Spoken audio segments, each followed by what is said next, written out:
안녕하세요. 오늘도 사연살롱을 찾아주셔서 감사합니다.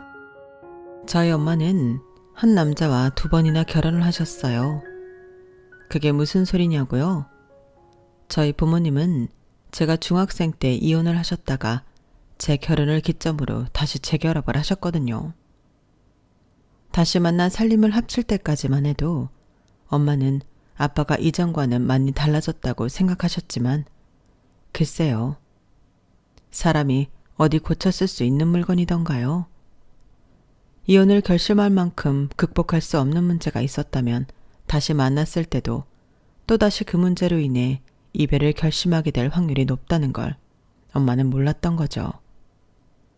그 사실을 일깨워준 건 의외의 인물이었어요. 바로 제 올케였죠. 처음 오빠와 결혼을 하겠다고 저희 집에 찾아왔던 순간부터 나와는 물과 기름처럼 섞이지 않을 것 같았던 사람이었죠. 믿었던 아빠와 절대로 상정하고 싶지 않았던 올케. 서로 다른 성향의 두 사람으로 인해 벌어진 한바탕 소동을 지금부터 생생하게 전해드릴게요. 저와 오빠는 각기 다른 지역에서 태어났어요. 오빠는 전주에서 태어났고 저는 마산에서 태어났거든요. 3살밖에 차이가 안 나는 남매가 각기 다른 지역에서 태어난 건 저희 아빠 직업 때문이었어요.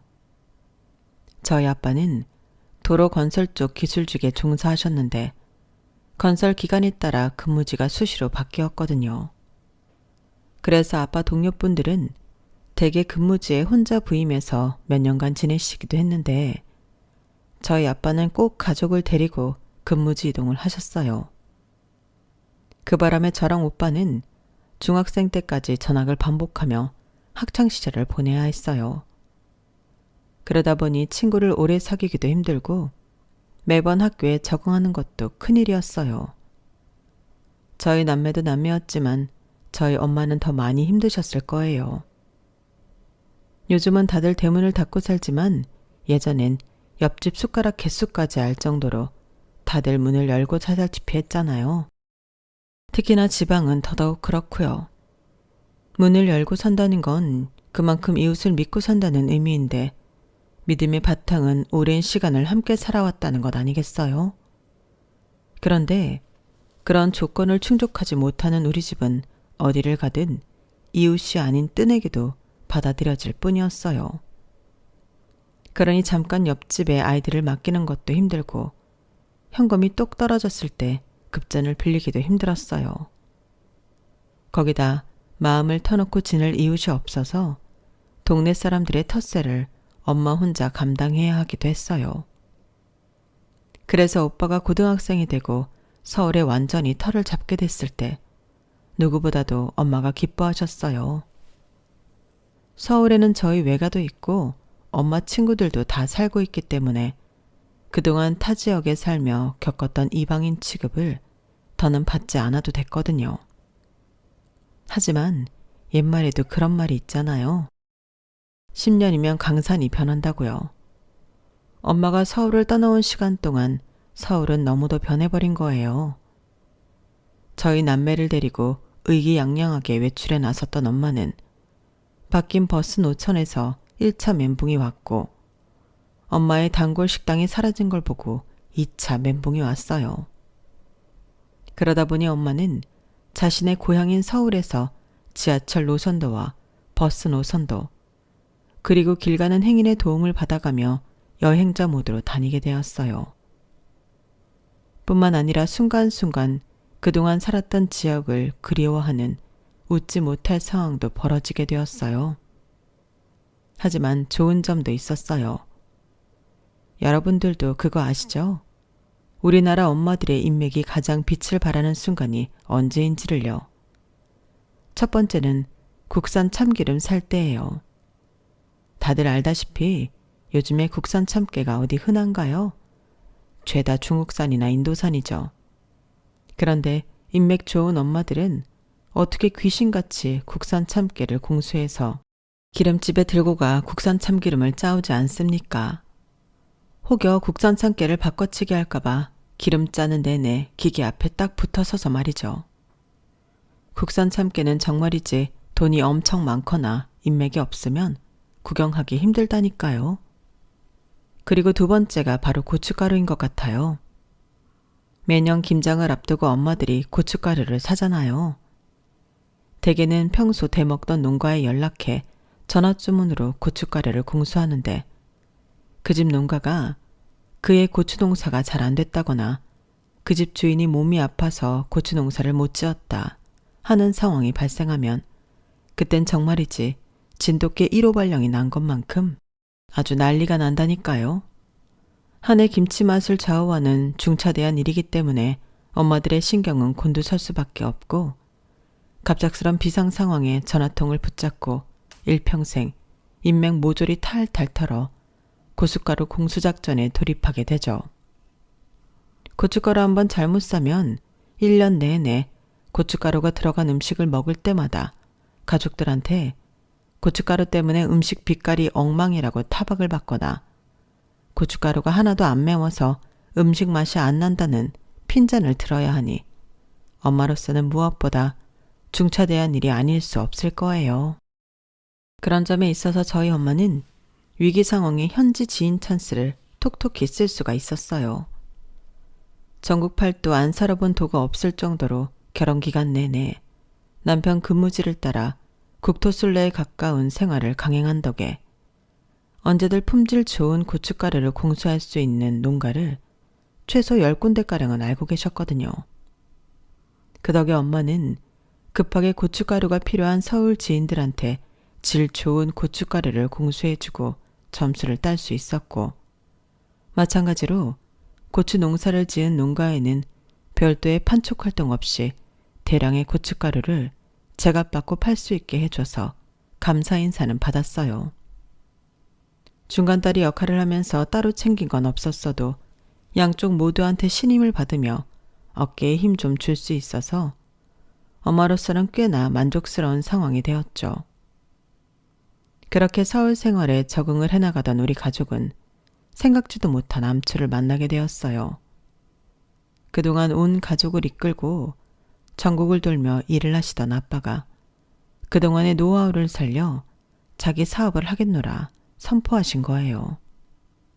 당연히 엄마는 반대를 하셨죠. 요즘 같은 때 직장 나와 자기 사업하는 사람 치고 제대로 돈 버는 사람이 어딨냐. 더럽고 치사해도 남의 돈 받고 일하는 게 제일 편한 거다.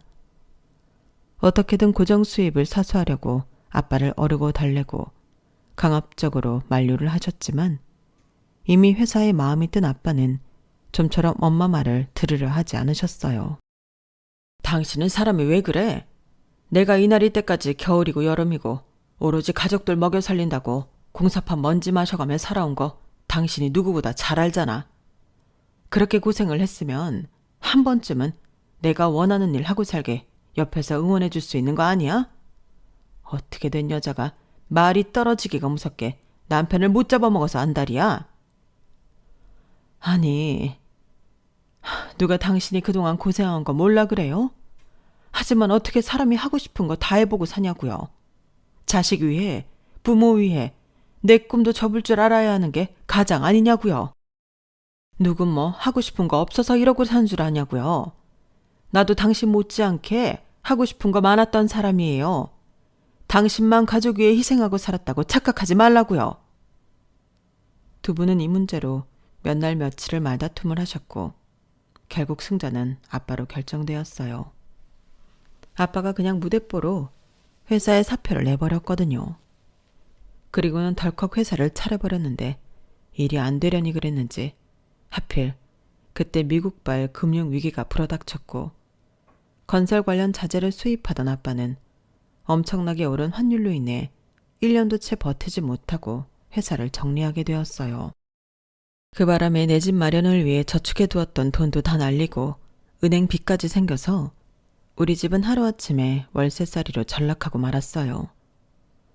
원래 잘 되는 집에서는 큰 소리가 안 나도 잘 안 풀리는 집에서는 큰 소리가 자주 나기 마련이잖아요. 저희 집이 그 후자였어요.